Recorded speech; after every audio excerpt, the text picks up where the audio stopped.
The gravel crunched beneath Violet's tires as she pulled into the parking lot of the Pine Ridge Motel, 300 miles from the life she had just abandoned.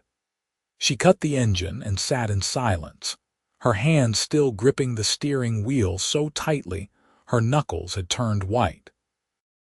Everything she owned that mattered fit in 2 suitcases in the trunk and a backpack on the passenger seat.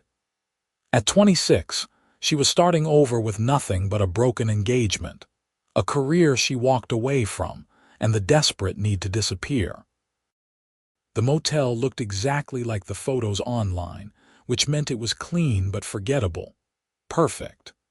Violet grabbed her backpack and headed toward the office, her legs stiff from the 6-hour drive. The bell above the door chimed as she entered, and an older woman with kind eyes looked up from behind the desk. "Welcome to Pine Ridge. Checking in?" "Yes, Violet Palmer. I have a reservation for 2 weeks." The woman typed on her computer, her reading glasses perched on the end of her nose. "Found you. You're in room 12, quiet spot in the back. You here for the hiking trails?" Something like that. Violet forced a smile. "I just needed a change of scenery." "Well, you picked the right town. Nothing much happens here, which is exactly why most of us like it." She handed over a key attached to a wooden tag. "If you need anything, I'm Dorothy. My husband and I own the place. There's a diner 2 blocks down called Martha's, best breakfast in town." Violet thanked her and found her room. It was small but clean, with a double bed covered in a faded quilt, a TV that probably only got basic cable, and a window that looked out onto the pine trees that gave the town its name. She dropped her backpack on the bed and stared at her phone. 17 missed calls. 12 voicemails. She turned it off and shoved it in a drawer. Tomorrow she would figure out what came next. Tonight, she just needed to breathe. The next morning, Violet woke to sunlight streaming through the thin curtains. For a moment, she forgot where she was, and then the events of the past week came flooding back, finding the text messages on Derek's phone. The screaming match that followed. Her mother's disappointed face when Violet said she was calling off the wedding. Her boss's shock when she submitted her resignation from the law firm where she had worked 60-hour weeks for 3 years. She had been so tired of being the person everyone expected her to be. The dutiful daughter. The perfect fiancée. The ambitious associate attorney climbing the corporate ladder. None of it felt like her anymore. Maybe it never had. Violet showered and dressed in jeans and a sweater, then walked the 2 blocks to Martha's diner. The morning air was crisp and smelled like pine and wood smoke. The streets were quiet, with only a few cars parked along the main road. Businesses lined both sides. A hardware store, a bookshop, a grocery store, a small cafe, and the diner. Martha's was busy for a Tuesday morning, with locals filling most of the booths and counter seats. Violet slid into an empty booth near the window and picked up the laminated menu. A waitress with her hair pulled back in a ponytail approached with a pot of coffee. "Morning, honey. Coffee, please." The waitress filled her cup and pulled out a notepad. "I'm Beth. You're new in town." "That obvious. Pine Ridge has about 800 people. We notice new faces." Beth smiled warmly. "What can I get you?" "The blueberry pancakes and scrambled eggs. Good choice. Be right up." Violet sipped her coffee and watched the people around her. They looked content, unhurried. A man in a flannel shirt sat at the counter reading a newspaper. 2 women in a booth nearby chatted about a church fundraiser. It was so different from the constant rush of the city, where everyone was always running somewhere, always late, always stressed. Her food arrived quickly, and it was delicious. The pancakes were fluffy and studded with fresh blueberries, the eggs perfectly seasoned. She ate slowly, savoring the simple pleasure of a good meal without rushing to get to a meeting or court appearance. After breakfast, Violet walked around town. She passed a small park with a playground and benches, a library that looked like it had been there for 100 years, and a real estate office with photos of houses and land for sale in the window. One caught her eye, a small cottage on the edge of town, partially furnished, available for lease. On impulse, she pushed open the door. A woman in her 40s looked up from her desk. "Good morning. Can I help you? The cottage on Mill Road. Is it still available?" "It is." "Are you looking to rent long-term or short-term?" "I'm not sure yet. Can I see it?" 20 minutes later, Violet stood in the doorway of the cottage and felt something shift in her chest. It was small but charming, with hardwood floors, a stone fireplace, and large windows that let in plenty of natural light. The kitchen was dated but functional, and the bedroom had enough space for a bed and dresser. The best part was the back porch that overlooked a small garden and the forest beyond. The previous tenant was an artist who moved to Portland, the realtor explained. She left some furniture because she downsized. The landlord is willing to negotiate on rent if you commit to at least 6 months. 6 months? Could she really stay here that long? Violet walked through the cottage again, imagining herself living here, waking up to that view, drinking coffee on the porch, building a life that was entirely her own. "I'll take it."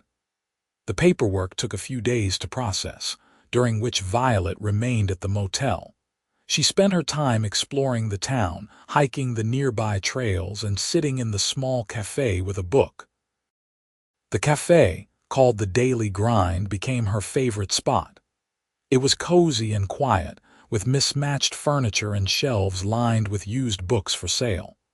The owner, a woman named Claire, was friendly but not intrusive, which Violet appreciated.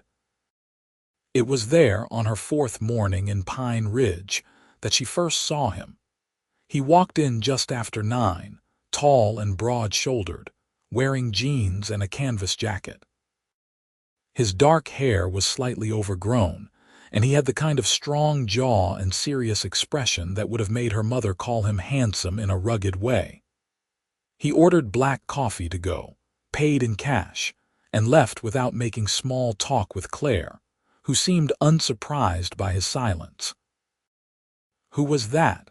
Violet asked before she could stop herself. Claire glanced toward the door. "Nathan. He moved here about 2 months ago, keeps to himself mostly. Bought the old Henley property up on the ridge, nice enough when he does talk, but he's clearly not here to make friends." Violet filed the information away and returned to her book, though she found herself thinking about the man throughout the day. There had been something in his eyes, a kind of weariness she recognized. He looked like someone running from something too. She moved into the cottage on Mill Road 3 days later. The landlord, an elderly man named Mr. Carlson, helped her carry in her suitcases and gave her a rundown of how everything worked. The furnace could be temperamental, but hitting it on the left side usually did the trick.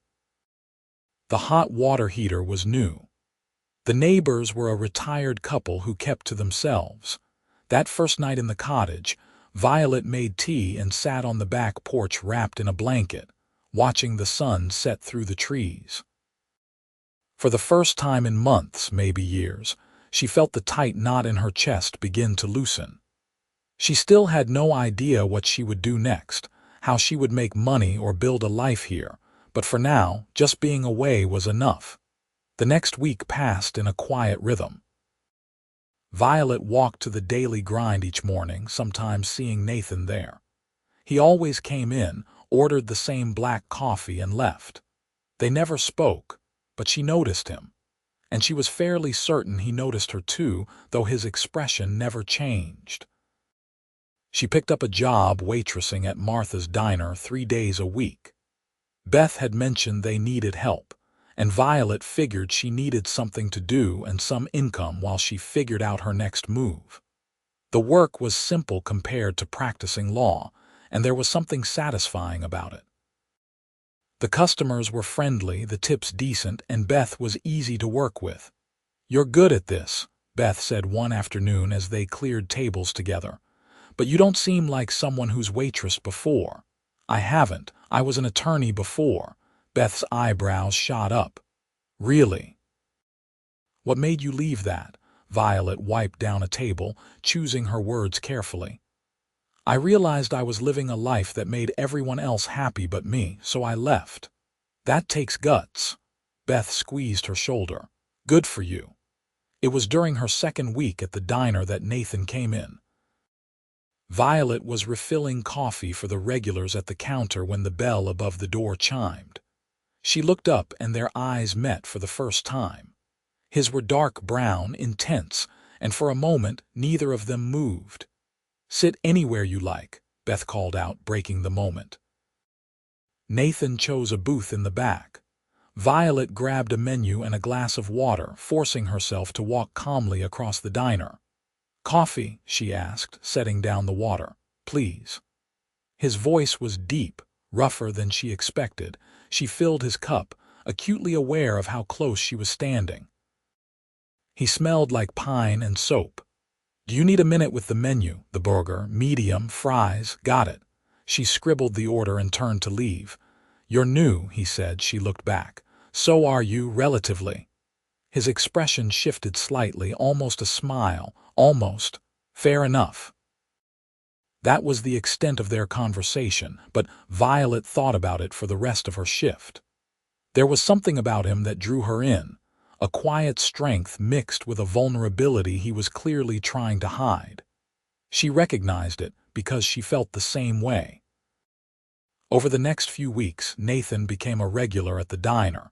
He always sat in the same booth, always ordered simply, and always left a generous tip. Their conversations remained brief, but they grew slightly longer each time. "How are you liking Pine Ridge?" he asked one morning. "It's peaceful." "Different from what I'm used to." "Where did you come from?" "Chicago." He hesitated. "Seattle, that's a big change." That was the point. He met her eyes and she saw understanding there. He knew what it was like to run.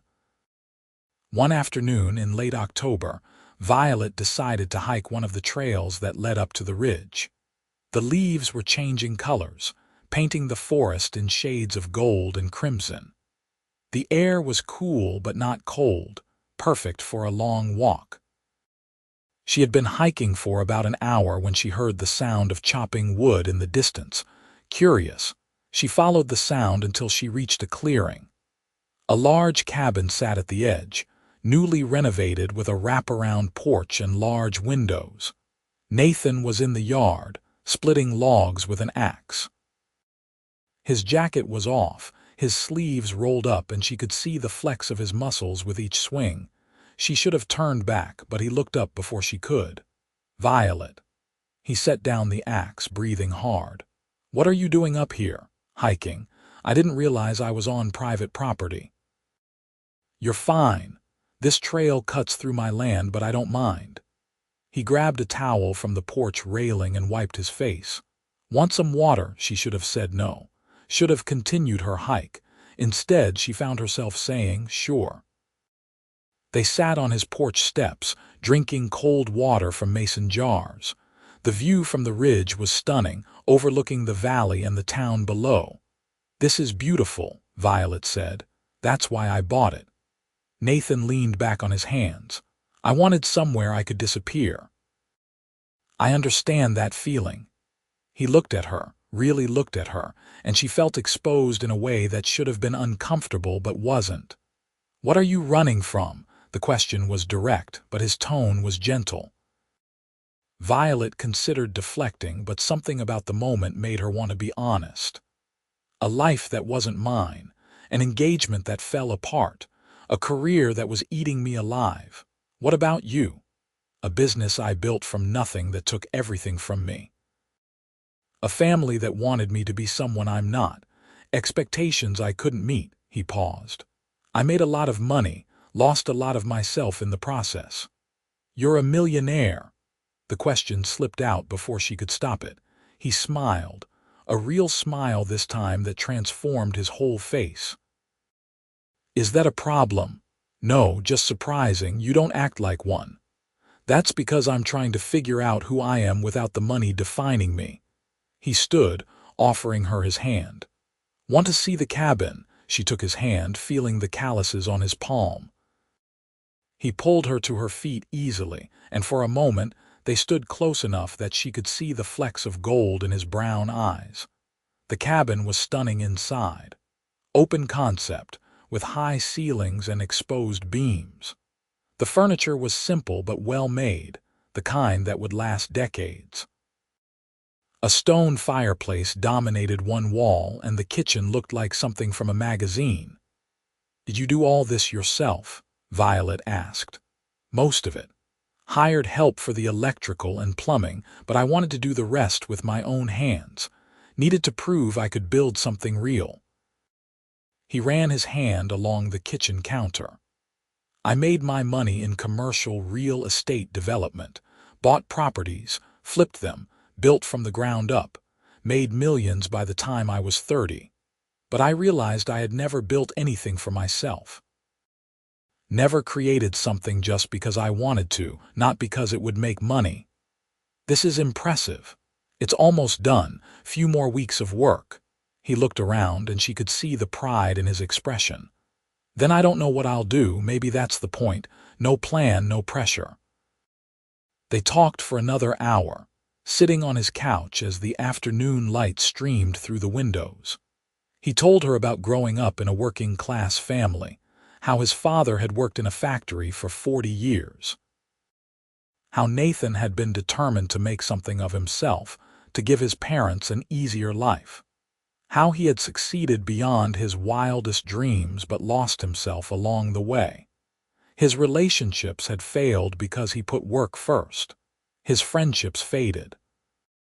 He woke up one morning at 34, alone in a penthouse apartment, and realized he had everything and nothing. Violet shared her story too. The pressure from her parents to become a lawyer like her father. The engagement to Derek, who had seemed perfect on paper but never really saw her. The discovery of his affair, which had somehow been a relief more than a heartbreak because it gave her an excuse to walk away from everything. Do you regret it? Nathan asked. Leaving? Not for a second, do you? No, this is the first time I've felt like myself in years. When Violet finally left, the sun was setting. Nathan walked her to the trailhead, insisting she take a flashlight in case she needed it on the way down. Come back anytime, he said. I could use the company. I will, and she did. Over the next few weeks, Violet found herself hiking up to Nathan's cabin several times a week. Sometimes she helped him with projects around the property. Other times they just sat on the porch and talked. He was easy to be around, comfortable in his silence but engaging when he spoke. She learned he loved old Western movies, could cook surprisingly well, and had a dry sense of humor that made her laugh. He learned she had dreamed of being a writer when she was young, but had given it up for something more practical. That she was terrified of failing and even more terrified of succeeding. That she loved thunderstorms and terrible reality TV shows and could recite entire scenes from her favorite movies. Beth noticed the change in Violet. You're glowing, she said one morning at the diner. Please tell me it's because of a certain handsome recluse on the ridge. Violet felt her cheeks heat. We're just friends. Honey, I've lived in this town for 20 years. Nathan Kaiser has never befriended anyone. You're special, Kaiser, so that was his last name. Violet tucked the information away, oddly pleased to know another piece of him. The first snow came in mid-November. Violet woke to a world covered in white, the trees heavy with fresh powder.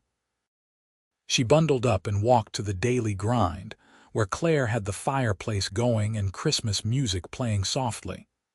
First snow of the season, Claire said cheerfully. Always magical. Violet ordered her usual latte and settled into her favorite chair by the window. She had started writing again, just for herself. Nothing serious, just observations and thoughts and the beginnings of short stories. It felt good to create something. The door opened and Nathan walked in, shaking snow from his hair. He spotted her immediately and came over after getting his coffee. "Mind if I join you, please?" He sat across from her, his presence taking up space in the best way. "What are you working on?" "Just writing. Nothing important. Can I read it?" She hesitated, then turned her laptop toward him. He read in silence, his expression thoughtful. When he finished, he looked at her with something like awe. "Violet, this is good, really good. You're just being nice." "I'm not." He leaned forward. "You have a gift. Why did you stop?" "Because I was told it wasn't practical, that I needed a real career." "And how did that work out?" She laughed, surprised. "Fair point. You should keep writing, see where it takes you." That evening, Nathan showed up at her cottage with a bag of groceries. "I'm making dinner." "You're eating it." "I don't remember agreeing to this." "Too bad." He moved past her into the kitchen, completely at ease in her space. "I make a mean lasagna and you look like you could use a good meal." She watched him cook, impressed by his efficiency.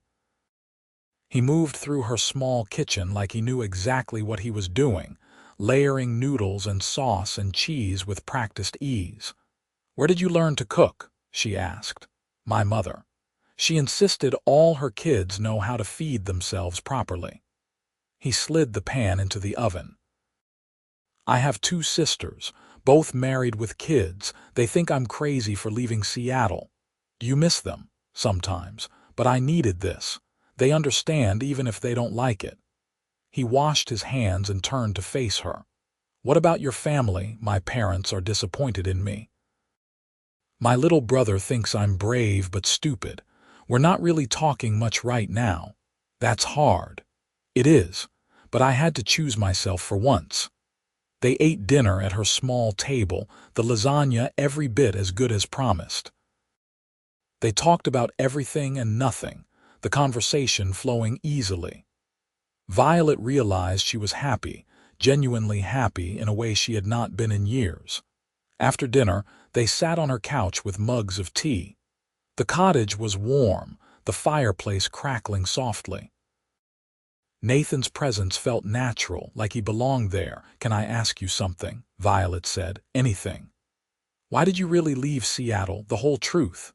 He was quiet for a long moment, staring into his mug. "I was engaged. Her name was Michelle.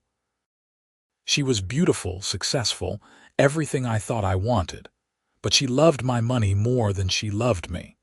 When I told her I was thinking about selling my company and stepping back, she lost it. Said I was throwing away everything we had built.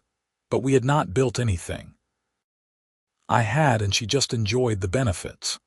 He set down his mug. "We had a huge fight. She told me I would be nothing without my money, that no one would want me if I was just a regular guy. So I sold the company, ended the engagement and left. Came here to see if she was right." "She was wrong," Violet said fiercely. "You're not nothing. You're kind and talented and interesting, and your money has nothing to do with that." He looked at her, something intense and warm in his expression. "You see me, the real me, that's rare. You see me too." The moment stretched between them, charged with possibility. Nathan reached out, tucking a strand of hair behind her ear. His fingers lingered on her cheek. "Violet," he said softly, "I need you to know something. I came here to be alone, to figure out my life without any complications. But then I met you and everything changed. I think about you constantly. Wonder what you're doing, if you're happy, when I'll see you next. I don't know what this is, but I know it matters." Her heart was racing. "I feel the same way. I was not looking for this. Was not looking for anyone. But you make me feel safe and seen and like myself. The best version of myself. Can I kiss you?" Instead of answering, she closed the distance between them. His lips were soft but sure, the kiss gentle at first and then deeper. He cupped her face with both hands, and she felt like she was falling and flying at the same time. When they finally pulled apart, Both breathing hard, Nathan rested his forehead against hers. "I've wanted to do that for weeks," he admitted. "Why didn't you?" "I was scared. Scared of messing this up. Scared that you'd see me as just another rich guy trying to escape his problems. I see you as Nathan, just Nathan. That's all I want." They kissed again, slower this time, savoring it. When the fire burned low, Nathan reluctantly stood to leave. "I should go. Let you get some rest." "You could stay," Violet said, then quickly added, "on the couch, if you want." He smiled. "I want, but not tonight. I want to do this right. Take you on a proper date, court you the old-fashioned way." "Court me," she laughed. "Who says that?" "I do, tomorrow night. Let me take you to dinner. There's only one restaurant in this town and I work there. Then I'll cook for you, my place, 7 o'clock. "Okay." He kissed her once more at the door, soft and sweet. "Good night, Violet." "Good night, Nathan." She watched him walk to his truck, snow falling around him in the glow of the porch light. When his taillights disappeared down the road, she closed the door and leaned against it, a smile spreading across her face. The next day dragged. Violet worked the morning shift at Martha's, barely able to concentrate. Beth noticed immediately. "You're distracted." "Good distracted. What happened?" Violet could not help the grin. "Nathan and I kissed." Beth actually squealed, making several customers look over. "Finally." "We've all been watching you two dance around each other for weeks." "You have not." "Honey, this is a small town. Everyone knows everything. And everyone's been rooting for you too. A couple of broken souls finding each other. That's romance novel material right there." Violet felt her cheeks heat, but could not argue. It did feel like something out of a story, the kind she used to dream about writing. She spent the afternoon getting ready, changing outfits 3 times before settling on a simple sweater dress and boots. She left early to drive up to Nathan's cabin, wanting to arrive right at 7. The cabin looked magical in the evening light, smoke curling from the chimney, warm light glowing in the windows. Nathan opened the door before she could knock, looking unfairly handsome in dark jeans and a button-down shirt. "Hi," he said, his smile doing things to her heart. "Hi." He took her coat and led her inside. The cabin smelled incredible, something rich and savory that made her stomach growl. The table was set with actual china and candles, soft music playing in the background. "You did all this. I told you I wanted to do this right." He pulled out her chair. "I hope you like pot roast. It's my mother's recipe." Dinner was perfect. The food was delicious, the conversation easy and deep by turns. They talked about their dreams, the things they wanted to do now that they had given themselves permission to start over. Nathan wanted to build furniture, maybe sell pieces to local shops. Violet wanted to finish writing a novel, see if she actually had the courage to submit it somewhere. "I believe in you," Nathan said. "I've read your writing. You have something special." "I believe in you too. That coffee table you built. I've never seen craftsmanship like that." After dinner, they moved to the couch, sitting close enough that their thighs touched. Nathan put his arm around her shoulders and she leaned into him, feeling perfectly content. "I need to tell you something," Nathan said. "About the money." She looked up at him. "Okay." "When I sold my company, I made a lot. More than I'll ever need. I've set up trusts for my nieces and nephews, helped my parents retire early, donated to causes I care about. But there's still a lot left. I want you to know because I don't want secrets between us, but I also need you to know that money doesn't define me anymore. I'm not that person. I'm just a guy who likes building things and making pot roast and spending time with an amazing woman who sees past all the bullshit." Violet took his hand, threading her fingers through his. "I appreciate you telling me, but you're right, it doesn't define you. You define you. The man who chops his own wood and renovates his own cabin and leaves generous tips at the diner. That's who you are to me." He kissed her then, slow and deep, his hands in her hair. They stayed like that for a long time, kissing on his couch like teenagers, learning each other. When things started to heat up, Nathan pulled back. "I should take you home." "What if I don't want to go home, Violet?" His voice was rough. "I want you. Trust me, I really want you, but I also respect you. When we take that step, I want it to be right, not rushed." She appreciated that, even as her body protested. "Okay, but soon," he laughed, the sound warm and genuine. Soon. The next few weeks were some of the happiest of Violet's life. She and Nathan spent almost every day together. He helped her fix the leaky faucet in her cottage. She helped him sand and stain a bookshelf he was building. They cooked meals together, watched movies curled up on the couch, took long walks through the snowy forest. The town had fully accepted them as a couple.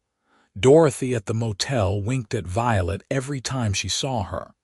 Martha insisted on giving them free pie whenever they came into the diner together. Claire started making 2 lattes every morning before they even ordered. "You two are good for each other," Claire said one morning. "Both of you look about 10 years younger than when you first got here." It was true. Violet felt lighter, happier, more herself than ever before. And watching Nathan transform was beautiful. He smiled more, laughed freely, the hard edges softening. He was becoming the man he was always meant to be. One snowy Saturday in early December, Nathan picked her up early in the morning. "Where are we going?" Violet asked. "You'll see." He drove them to a Christmas tree farm about 20 minutes outside of town. The place was picturesque, with rows of trees and a small shop selling hot cider and wreaths. "I thought we could pick out trees together," Nathan said. "I've never had a real Christmas tree. Always had some designer thing that decorators put up in whatever penthouse I was living in. I want the real experience." They spent an hour walking through the rows, debating the merits of various trees. Violet wanted a Douglas fir. Nathan argued for a noble fir. They compromised and got one of each, one for her cottage and one for his cabin. Back at Nathan's place, they decorated his tree while Christmas music played. He had gone to the store and bought boxes of ornaments, strings of lights, everything they needed. They made hot chocolate and laughed as they tried to untangle the lights, and Violet felt something shift in her chest. She was in love with him, completely, terrifyingly in love. That night, after they finished decorating, Nathan pulled her close. "I love you," he said simply. "I know it's fast, but I don't care. I love you, Violet. You've changed my life in the best possible way." "I love you too," she whispered. "So much." This time when they kissed, there was no holding back. They moved to his bedroom, taking their time, exploring and discovering each other. Nathan was gentle and passionate by turns, making her feel cherished and desired.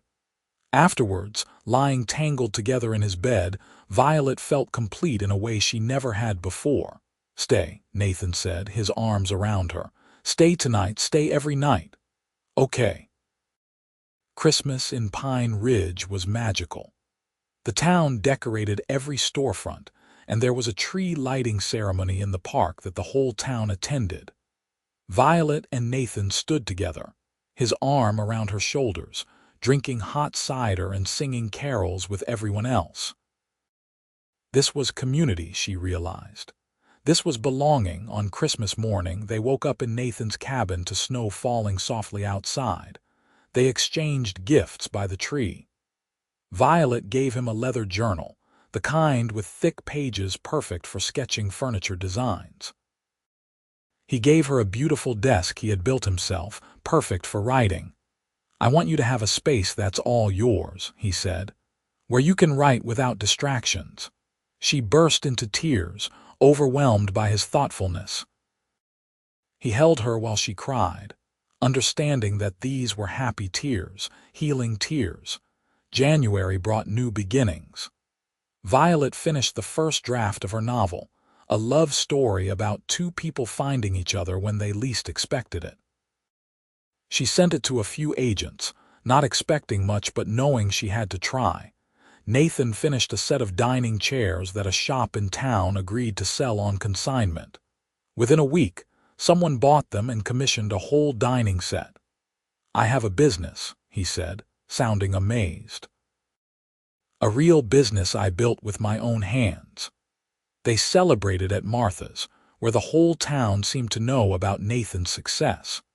People kept stopping by their booth to congratulate him, and Violet saw how moved he was by their genuine happiness for him.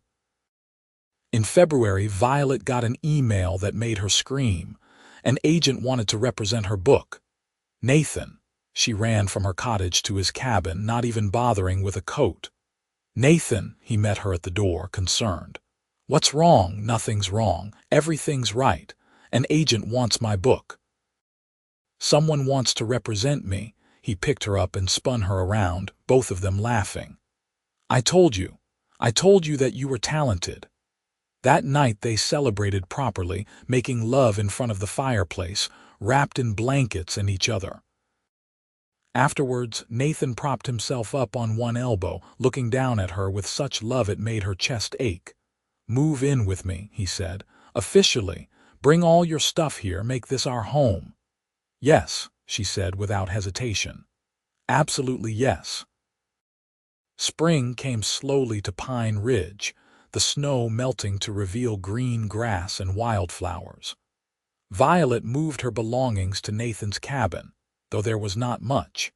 She gave up the cottage lease, feeling no sadness about it. Nathan's cabin was home now. Her book sold to a publisher in a 2-book deal. The advance was not huge, but it was enough to make her feel like a real writer. Nathan commissioned a custom sign for the cabin. The sanctuary. That's what it was, they agreed. Their sanctuary from the world. One evening in late April, Nathan took her to the spot where they had first really talked, on his porch steps overlooking the valley.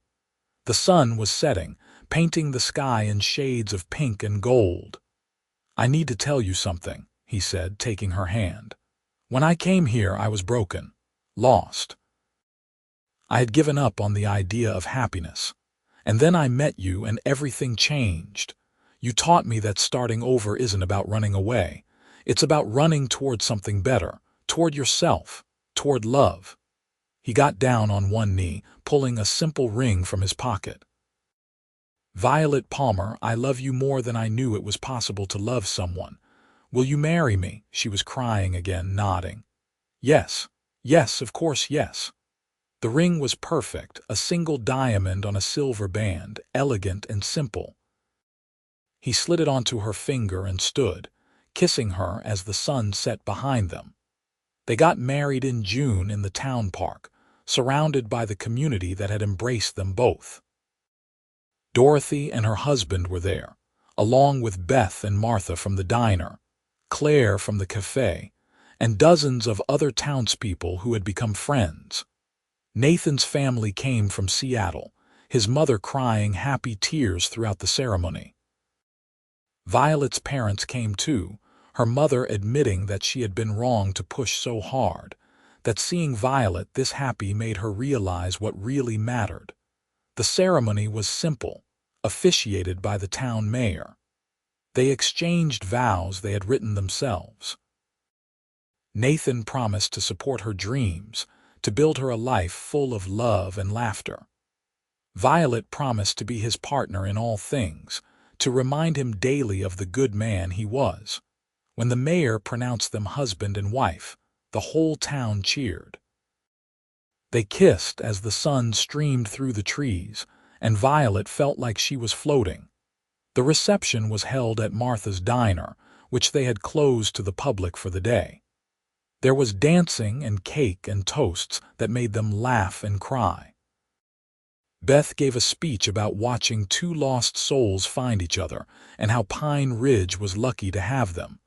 That night back at the cabin, Nathan carried her over the threshold. "Welcome home, Mrs. Kaiser," he said. "I've been home for a while," she replied. "You're my home, Nathan. Wherever you are." They made love slowly, tenderly, celebrating their commitment to each other. Afterwards, lying in bed with her head on his chest, Violet thought about the journey that had brought her here. Running away had actually been running toward him, toward the life she was always meant to have. A year later, Violet's book hit the bestseller list. The story of two people finding love while rebuilding their lives resonated with readers, and suddenly, she was doing interviews and book signings. Through it all, Nathan was her anchor, driving her to events, celebrating her success while building his own furniture business into something thriving. They talked about children and decided to wait a bit, to enjoy being newlyweds. But they got a dog, a rescue mutt named Charlie who loved hiking the trails around the property. 2 years after their wedding, on a cold November morning, Violet woke up feeling nauseous. She took a test, her hands shaking, and saw the 2 lines appear. Pregnant, she told Nathan that night over dinner, simply sliding the test across the table. He stared at it, then at her, his eyes filling with tears. "We're having a baby. We're having a baby." He came around the table and pulled her into his arms, holding her like she was the most precious thing in the world. "I love you so much. Thank you. Thank you for this life, for choosing me. Thank you for choosing me back." Their daughter was born in July, a healthy baby girl with Nathan's dark hair and Violet's green eyes. They named her Grace, because she was grace personified, the perfect representation of second chances and new beginnings. The town threw them a baby shower that felt more like a festival. The cabin was filled with gifts and love, their friends and neighbors celebrating this new chapter with them. Violet's second book came out when Grace was 6 months old, another bestseller. Nathan had expanded his workshop, hiring 2 apprentices from town to help with the increasing demand for his custom furniture. They were building something real together, a life that was entirely their own. On their 3rd anniversary, they sat on the porch swing Nathan had built, Grace asleep in Violet's arms, watching the sunset over the valley. "You ever regret it?" Nathan asked. "Running away to this small town?"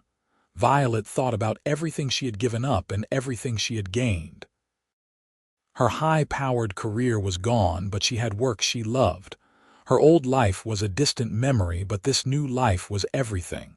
"Not for a single second," she said. "Best decision I ever made." "Same." He kissed her temple, his arm around both his girls. "I came here to disappear. Found out I was actually showing up for the first time in my life." "Me too." Grace stirred in Violet's arms, making the small sounds babies make when they are about to wake. Nathan took her gently, cradling her against his chest, and Violet watched her husband with their daughter, her heart so full it felt like it might burst. This was happiness. Not the kind she had chased in her old life, with achievement and status and other people's approval. This was the quiet, steady happiness of being exactly where you were meant to be, with the person you were meant to be with, living a life that was completely and authentically yours. They had both run away to Pine Ridge to disappear, 2 broken people looking for escape. Instead, they had found each other and built something beautiful from the pieces of their old lives. They had found home, found love, found themselves. Years later, when Grace was 5 and her little brother Thomas was 2, Violet published a memoir about their journey. It became her biggest success yet, resonating with people around the world who were searching for permission to start over, to choose themselves, to run toward happiness instead of away from pain. She dedicated it to Nathan. "For the millionaire who taught me that wealth isn't measured in money but in moments. Thank you for every single one." They never left Pine Ridge. The town that had been their hiding place became their permanent home, the place where they raised their children and built their dreams and grew old together. Nathan's parents eventually moved there too, buying a small house in town so they could be close to their grandchildren.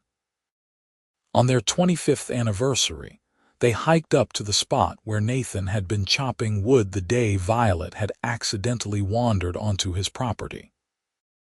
It looked different now. With the cabin fully settled into the landscape, the garden Violet had planted flourishing, the workshop bustling with activity. "Remember that day?" Violet asked. "When I stumbled into your yard?" "Best day of my life," Nathan said. "Well, tied with our wedding day and the days our kids were born."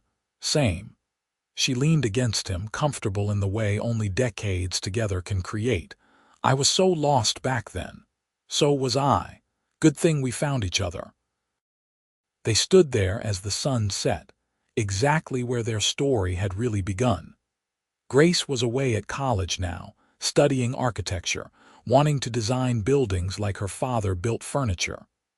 Thomas was in high school, already showing promise as a writer like his mother. The life they had built was not perfect. They had faced challenges, hard times, moments of doubt, but they had faced them together, and that had made all the difference. As they walked back to the cabin hand in hand, Violet thought about the young woman who had driven into Pine Ridge all those years ago, desperate and heartbroken and lost. She wished she could tell that girl that everything would be okay, that running away would lead to running home, that the millionaire hiding in the small town would become the love of her life, her partner, her best friend, that disappearing would actually mean being found. Inside the cabin, they made dinner together, a dance they had perfected over the years. They ate on the porch, wrapped in blankets against the cool evening air, talking about their day and their children and their plans for the future. Later, in the bed they had shared for 25 years, Nathan pulled her close. "I love you, Violet Kaiser, more every single day. I love you too. Thank you for this life. Thank you for saving mine." They fell asleep tangled together, the way they always did, two people who had come to a small town to hide and instead found everything they had been searching for. Found that the bravest thing you can do is run toward yourself, toward truth, toward love. And they lived happily, completely, contentedly ever after, in the sanctuary they had built together, surrounded by the life they had chosen and the love that had chosen them right back.